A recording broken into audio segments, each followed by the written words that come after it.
Job করব, বাসি কাপড়ে করব না কাপড় বদলে করব, বিছানায় বসে করব না আসনে বসে করব, চান না করলে কি দোষ হবে, ইত্যাদি সম্বন্ধে ঠাকুর, মা, স্বামীজি যা বলে গেছেন তার সার কথা হচ্ছে তিনি আমার আপনার জন।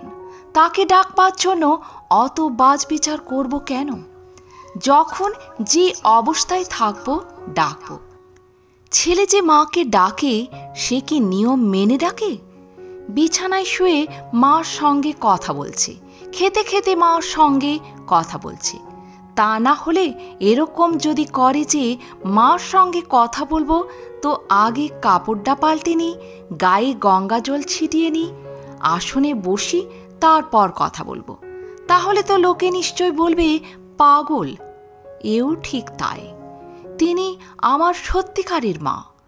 যখনই পারবো তাকে ডাকবো। চান করেও ডাকবো, চান না করেও ডাকবো, আসনে বসে ডাকবো, আসনে না বসেও ডাকবো, সম্ভব হলে সব সময়ই তাকে ডাকবো। প্রণাম।